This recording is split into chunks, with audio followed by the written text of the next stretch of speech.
बिस्मिल्लाहिर्रहमानिर्रहीम। अस्सलाम वालेकुम स्टूडेंट्स, मेरा नाम इमरान अहमद है और मैं आपका कंप्यूटर साइंस का टीचर हूँ। स्टूडेंट्स, आज हम ग्रेड 8 का चैप्टर 2 की एक्सरसाइज का लेक्चर देखेंगे। और स्टूडेंट्स, आज हम ये देखेंगे कि एक्सरसाइज के अंदर हमारे पास कौन कौन से क्वेश्चंस अवेलेबल हैं और उनके आंसर्स हम फिर कैसे आइडेंटिफाई कर सकते हैं। तो स्टूडेंट्स, आइए फिर आज का लेक्चर फॉर्मली स्टार्ट करते हैं। तो स्टूडेंट्स, ये हमारा चैप्टर नंबर 2 है जिसका नाम है प्रोग्रामिंग इन बेसिक। आज हम इसकी एक्सरसाइज को स्टार्ट करेंगे। अगर आपको प्रीवियस लेक्चर्स याद हो तो हमने प्रोग्रामिंग बेसिक के अंदर बहुत ज़्यादा एग्जांपल्स करके देखी थी कि बेसिक लैंग्वेज के अंदर एग्जांपल्स को हमने यूज़ किया था। उसके हमने इरेज को यूज़ किया था, इफ़ देन एल्स की कंडीशंस को यूज़ किया था, फॉर और आपका जो वाइल लूप है हमने उसके बारे में बहुत ज़्यादा बात की थी। तो स्टूडेंट्स, आपकी जो एक्सरसाइज हैं वो भी उसी से रिलेटेड है। तो इसके लिए आपको लेक्चर्स के कॉन्सेप्ट अच्छी तरह होने चाहिए, तभी आप एक्सरसाइज के आंसर जो इजीली आइडेंटिफाई कर सकते हैं और इजीली समझ सकते हैं। तो आइए स्टूडेंट्स, पहला एक्सरसाइज देखते हैं। फर्स्ट एक्सरसाइज ए, multiple choice questions mean MCQs. इसमें होता क्या है कि आपको एक स्टेटमेंट गिवन होती है और उसके अगेंस्ट आपके पास कुछ ऑप्शंस अवेलेबल होती हैं। आपने बेस्ट ऑप्शन जो है वो सिलेक्ट करके आंसर में लिखनी होती है। इसमें दो तीन चीज़ें आपने याद रखनी है। मैं प्रीवियस आपके जो चैप्टर थे वहाँ भी आपको बताता रहा हूँ, आज फिर आपको याद करवा रहा हूँ। याद रखिएगा इसको कि आपने स्टेटमेंट को अच्छी तरह रीड आउट करना है।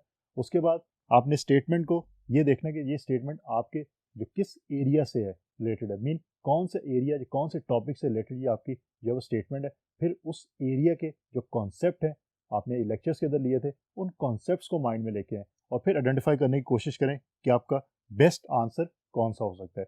उसके साथ साथ आपने जितनी भी ऑप्शंस आपके पास अवेलेबल हैं, इन तमाम ऑप्शंस को आपने रीड आउट ज़रूर करना है। ऐसा नहीं करना कि अगर आपको ऑप्शन ए सही दिखाई देती है, आपने ऑप्शन ए सेलेक्ट कर ली और बी और सी को आपने रीड आउट नहीं किया। आपने तीनों ऑप्शंस को, अगर तीन ऑप्शन है तो तीनों ऑप्शंस को आपने रीड आउट एक दफ़ा ज़रूर करना है। तो आइए स्टार्ट करते हैं नंबर 1 से। Number 1, each if statement always accompanies. If की स्टेटमेंट्स हमने यूज़ की थी और हमने ये भी देखा था कि इफ़ की स्टेटमेंट जब स्टार्ट करते हैं तो आप उसको फिर एंड भी करते हैं। तो एंड आप किससे करते हैं आपको ये पता होना चाहिए। उसके बाद ही आप जो है आइडेंटिफाई कर सकते हैं कि बेस्ट आंसर आपका क्या होगा। तो स्टूडेंट्स, देखते हैं ऑप्शंस क्या है हमारे पास। ऑप्शन ए है वाइल, ऑप्शन बी है व्हेन और option C is none of these.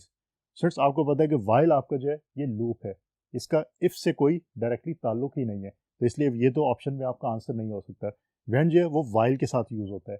इसका मतलब ए और बी आपकी ऑप्शन जो है वो आंसर में नहीं हो सकती। तो इट मीन्स कि जो ऑप्शन आपकी आंसर में होनी चाहिए वो ऑप्शन यहाँ पे मौजूद ही नहीं है।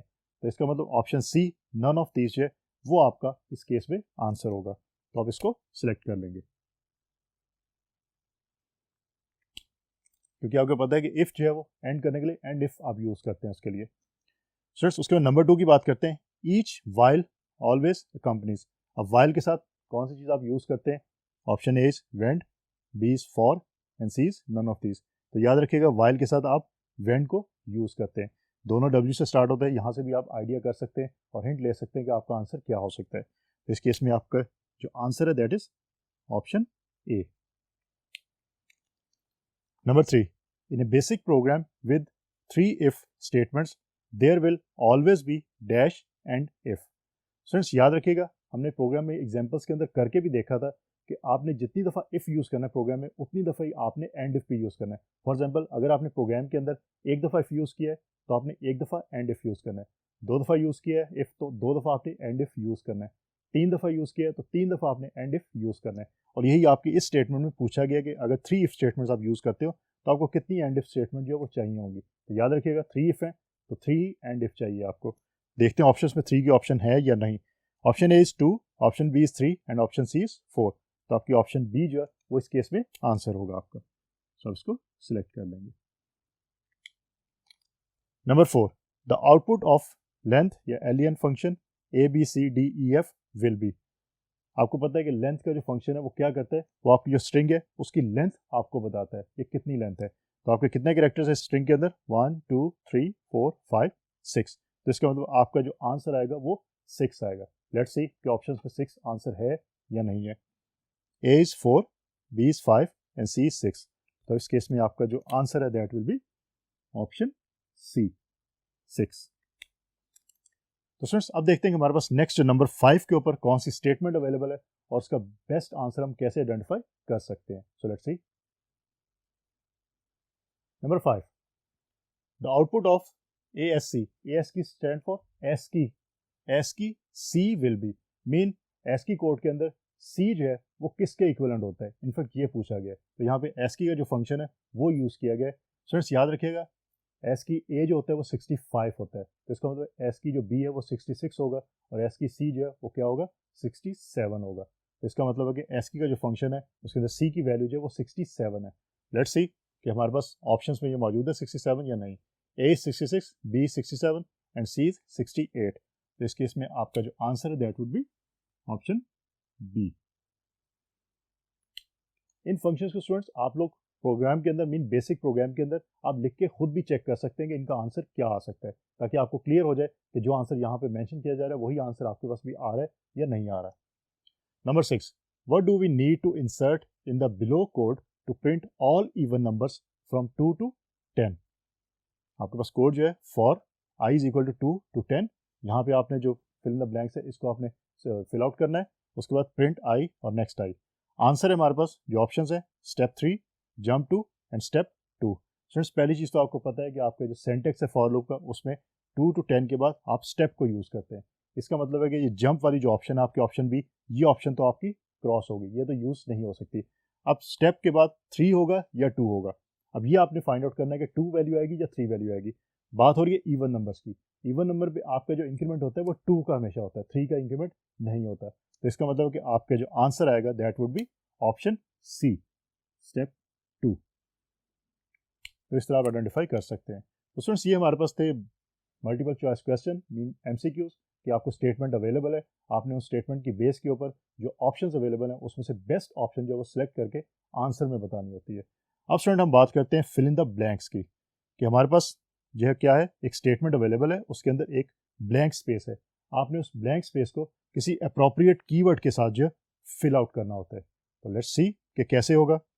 हमारे पास जो अप्रोप्रिएट कीवर्ड्स हैं वो 2, 3, 10, नो मिनिमम ऑफ 2 नंबर्स 20। सो पहला क्वेश्चन है the below code will print dash numbers. अब कोड आपको दिया गया है, स्टूडेंट्स आप लोग इसको इम्प्लीमेंट करके ज़रूर देखिएगा बेसिक लैंग्वेज के अंदर, ताकि आपको आइडिया हो कि यहाँ पे जो आंसर हम लिख रहे हैं वो आंसर किस तरह आ रहा है, क्योंकि लॉजिक समझने के लिए आप इसको इम्प्लीमेंट ज़रूर करें एक दफ़ा, ताकि आपको क्लियर हो ये चीज़। सो प्रोग्राम है for i is equal to 3 to 30, step 3, then print i और फिर नेक्स्ट i।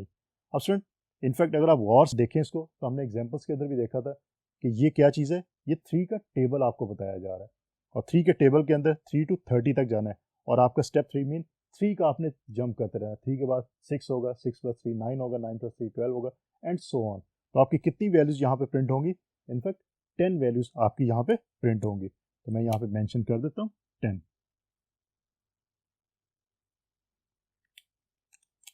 अब देखते हैं नंबर 2 के हमारे पास कौन सा स्टेटमेंट अवेलेबल है, और उसके बाद हम देखेंगे उसमें अंदर जो हमारे पास ब्लैंक स्पेस है वो कैसे किसी भी स्पेसिफिक जो वो आपका अप्रोप्रिएट कीवर्ड है उससे फिल आउट की जा सकती है। Let's see number 2, the difference between the maximum and minimum number from below list is dash.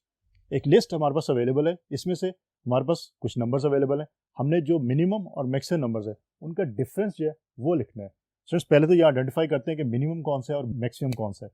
Minimum हमारे पास जो है दैट इज 2 और मैक्सिमम हमारे पास 22। तो दोनों का डिफरेंस 22 - 2 सिंपल 20 आपके पास आ जाएगा। तो आंसर में आपके पास क्या आएगा 20। तो यहाँ पे आप आंसर लिख देंगे 20। Number 3, if x is positive will x, x² x³ be necessarily in increasing order, yes और नो।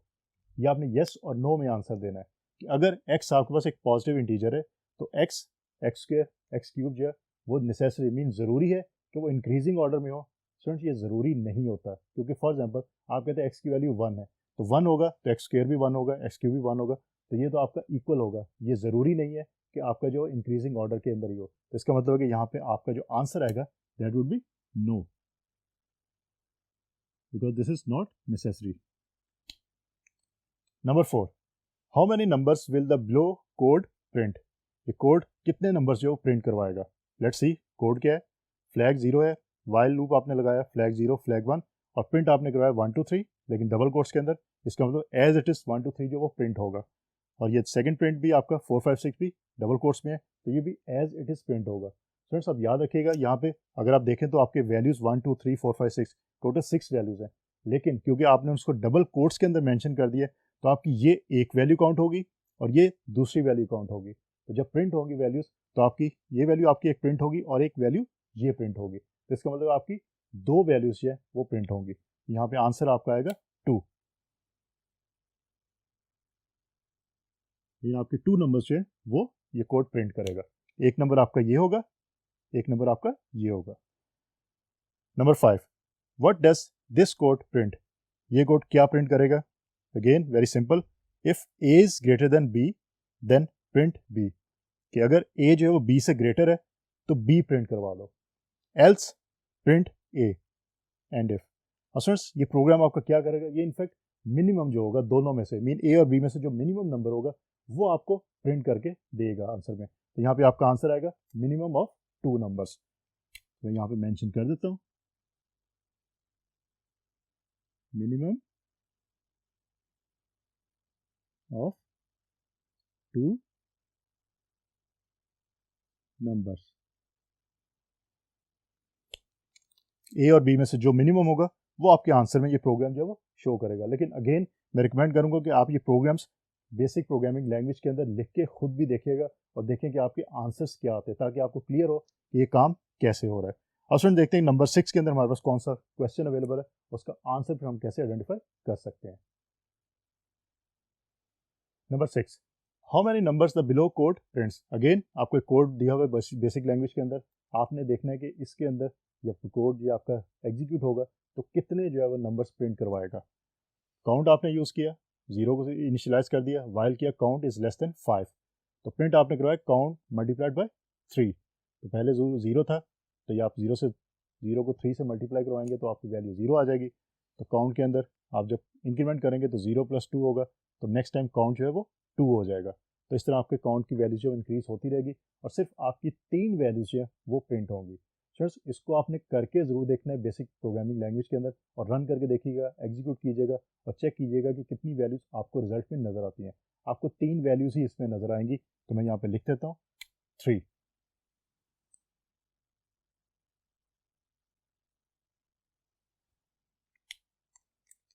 तो स्टूडेंट्स ये हमारे पास थे फिल इन द ब्लैंक्स, कि हमारे पास एक स्टेटमेंट अवेलेबल होती है, उसके अंदर एक ब्लैंक स्पेस होती है, हमने अप्रोप्रिएट कीवर्ड के साथ वो ब्लैंक स्पेस जो है वो फिल आउट करनी होती है। अब स्टूडेंट हम बात करते हैं एक्सरसाइज सी की, tick the correct and cross the wrong ones. इसको ट्रू फॉल्स भी आप कहते हैं और राइट रॉन्ग भी आप कहते हैं, कि आपके पास एक स्टेटमेंट अवेलेबल है, आपने ये चेक करना है कि ये स्टेटमेंट आपकी ट्रू है, फॉल्स है, या राइट है या रॉन्ग है। Let's see number 1, mid dollar function can be use to extract sub string from a string.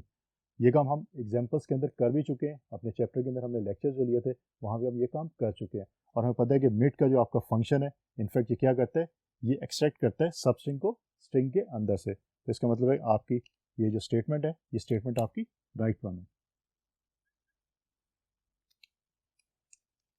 Number 2, the output of the alien mean length function is a string. Students इसका भी आपको पता है, हमने इसको भी यूज़ किया था कि लेंथ का जो फंक्शन है वो आउटपुट में आपको स्ट्रिंग नहीं देता, आपको वैल्यू देता है, मीन नंबर्स आपको प्रोवाइड करता है कि आपकी स्ट्रिंग की जो लेंथ है वो कितनी है। तो इसका मतलब कि ये आपकी स्टेटमेंट जो है दिस इज फॉल्स स्टेटमेंट, क्योंकि स्ट्रिंग से आपको पता है string are alphabets. Number 3, the below program will give 20 as output. और स्टूडेंट एक सिंपल सा ये प्रोग्राम लिखा हुआ है और कहा यह गया कि ये आपको आउटपुट देगा 20। अब इस प्रोग्राम को आप सॉल्व कर सकते हैं विदाउट इम्प्लीमेंटिंग ऑल्सो। आपको पता है स्क्वायर रूट 4 कितना होता है, ये वैल्यू आपके पास होती है 2, तो 2 + 4 आपके आंसर आएगा 6। तो इसका मतलब प्रिंट 6, तो प्रिंट होगा 6 सिर्फ, 20 प्रिंट नहीं होगा। इसका मतलब ये स्टेटमेंट आपकी जो है ये फॉल्स स्टेटमेंट है। लेकिन आप इसको बेसिक प्रोग्रामिंग लैंग्वेज के अंदर इंप्लीमेंट करके देखिएगा भी, तो वहाँ पे भी यही आंसर आपका आता है या डिफरेंट आंसर आता है। तो इसका मतलब है कि ये आपका जो है फॉल्स है, ये स्टेटमेंट आपकी जो रॉन्ग स्टेटमेंट है। तो स्टूडेंट्स आज बेसिकली हमारा जो लेक्चर था वो रिलेट कर रहा था चैप्टर 2 की एक्सरसाइज से। हमने एक्सरसाइज ए के अंदर ये देखा कि अगर हमारे पास MCQs मीन एक स्टेटमेंट अवेलेबल है, उसके अगेंस्ट हमारे पास डिफरेंट ऑप्शंस अवेलेबल हैं, तो बेस्ट ऑप्शन हमने कैसे सिलेक्ट करनी है। स्टूडेंट्स उसके बाद हमने देखा फिल इन द ब्लैंक्स, एक स्टेटमेंट अवेलेबल है, उस स्टेटमेंट के अंदर हमारे पास ब्लैंक स्पेस होती है, हमने उसको अप्रोप्रिएट कीवर्ड के साथ जो फिल आउट करना होता है। देन लास्ट में हमने देखा कि अगर हमारे पास स्टेटमेंट अवेलेबल है, हमने ये चेक करना है कि स्टेटमेंट आपकी जो है वो राइट है या रॉन्ग है, तो कैसे आइडेंटिफाई कर सकते हैं। इसके लिए स्टूडेंट्स लेक्चर्स को अच्छी तरह समझिएगा, उसके साथ साथ जो कॉन्सेप्ट हमने लेक्चर्स के अंदर लिए थे उनको लीजिएगा, और उसके साथ साथ जो सबसे इंपॉर्टेंट चीज़ है वो ये है कि ये प्रोग्रामिंग है। आप इसको जब तक अपने हाथ से करके नहीं देखेंगे तब तक आपको ये चीज़ क्लियर नहीं होगी। एग्जाम के अंदर जब क्वेश्चंस आएंगे तो क्वेश्चंस का आंसर आप तभी आइडेंटिफाई कर सकते हैं अगर आपने उसको अपने हाथ से जो है उसकी प्रैक्टिस की होगी, आपने अपने हाथ से वो प्रोग्राम जो है वो इम्प्लीमेंट किए होंगे, अदरवाइज आप इसको सॉल्व नहीं कर पाएंगे। तो स्टूडेंट्स होपफुली आज का लेक्चर आपको अच्छी तरह समझ आ गया होगा। इंशाल्लाह अगली दफ़ा नए लेक्चर के साथ दोबारा मुलाकात होगी। अपना बहुत सारा ख्याल रखिएगा। अल्लाह हाफिज़।